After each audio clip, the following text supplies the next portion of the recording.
Sumo निंगी को explain कर रहा था कि वो अपना बैलेंस खोकर नीचे गिरने वाला था, तो जीजू बस उसे संभाल रहा था, उसकी मदद कर रहा था। लेकिन निंगी अपना हाथ दूर लेता है। वो उसकी बात पे यकीन नहीं करता कि तुम बहुत ही अच्छी एक्टिंग करते हो। वो तो इडियट है जो तुम्हारी सारी बातें मान लेता है। यहाँ तक कि इन दिनों मैं भी तुम्हारे झांसे में आ गया। सुमो रोने लगा कि मैंने जीजू के बारे में कभी ऐसा सोचा ही नहीं है। मैं तो बस उसे अपना भाई मानता हूँ। मैं तुमसे झूठ नहीं बोल रहा हूँ निंगी, मैं सिर्फ तुमसे ही प्यार करता हूँ। निंगी भी बहुत बड़ी उलझन में है कि वो सुमो का यकीन करे या फिर ना करे, क्योंकि बाहर से उसे जो पता चलता है और सुमो उसे जो कहता है वो दोनों अलग अलग बातें होती है। उसने कहा कि अच्छा तुम मुझसे प्यार करते हो, तो फिर ये सब कुछ क्या है। उसने सुमो की शन लेंशाओ और जीजू के साथ वाली काफी सारी फोटोज उसके सामने फेंकी कि आखिर तुम कितने सारे लड़कों को फंसाना चाहते हो। सुमो उसे कहने लगा कि तुम्हें यकीन हो या फिर ना हो, मेरे और जीजू के बीच में ऐसा कुछ भी नहीं है। मैं सिर्फ तुमसे ही प्यार करता हूँ। इस तरह से सुमो को रोते देखकर निंगी उसका यकीन करना चाहता था। उसने सुमो का फेस अपनी ओर किया और कहा कि तो फिर मुझे ये प्रूव करके दिखाओ कि तुम मुझसे प्यार करते हो। वो सुमो को किस करने लगा। उस दौरान ही उसने सुमो को बेड पर लेटा दिया और वो उसके ऊपर आ गया। सुमो हेजिटेट कर रहा था, तो निंगी ने कहा कि मुझे मना करने का तुम्हें कोई भी हक नहीं है। उसने सुमो के कपड़े निकाले और सारी चीजें कंटिन्यू की।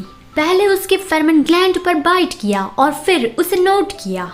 इस तरह से उसने मार्किंग प्रोसेस के दोनों स्टेप कंप्लीट कर लिए। सुमो भी ये फील कर सकता था कि फाइनली अब मैं पूरी तरह से तुम्हारा बन गया हूँ।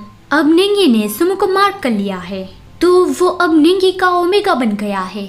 वो सिर्फ निंगी से ही सेटिस्फाई होगा और किसी भी अल्फा से नहीं। निंगी भी यही चाहता था कि तुम्हारी पूरी लाइफ में सिर्फ मैं ही तुम्हारे साथ सोऊंगा और कोई भी नहीं। फिर अगले सीन में मुझे इमरजेंसी रूम के बाहर इंतजार कर रहा था। गुआनशुन को जब बाहर लाया गया तब वो वरीडली उसके पास गया, लेकिन उसे दूर रहने के लिए कहा जा रहा था कि आई एम सॉरी सर, हमें कुछ स्पेस चाहिए। डॉक्टर यी ने भी उसे समझाया कि अभी हम उसे आईसीयू में भेज रहे हैं, थोड़ी देर के बाद तुम उसे मिल पाओगे। मुझे वरीडली डॉक्टर से पूछ रहा था कि उसका ऑपरेशन कैसा गया, क्या वो ठीक है या फिर नहीं। डॉक्टर ने उसे कहा कि पहले शांत हो जाओ, हमने उसे बचाने की पूरी कोशिश की है, लेकिन उसकी हालत अभी ठीक नहीं हुई है। बेहतर यही होगा कि तुम प्रिपेयर रहना। उसकी कंडीशन को देखते हुए ज्यादा पॉसिबिलिटी यही दिख रही है कि वो कभी भी कोमा से नहीं जागेगा। ये सुनते ही मुझे की आंखों से आंसू बहने लगे कि ये क्या कह रहे हो, ऐसा कभी नहीं हो सकता। फिर उसके बाद 3 साल बीत गए। अभी 3 महीने बीतने में कितना वक्त लग रहा था और ये 3 साल इतनी जल्दी बीत गए। हाँ, यही तो कहानी देखने का मजा है। 3 साल चुटकी बजाने से पहले पास हो जाते हैं।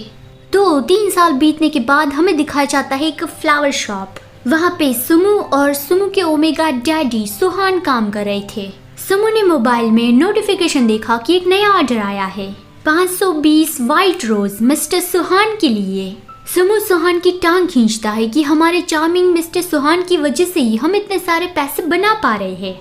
तो सुहान एम्बैरेसमेंट के मारे अपने शाओमो को मारने जाता है कि शाओमो तुम भी ना। फिर वो दोनों हंसने लगे। सुहान ने कहा कि शाओमो तुम बहुत ही बदमाश हो।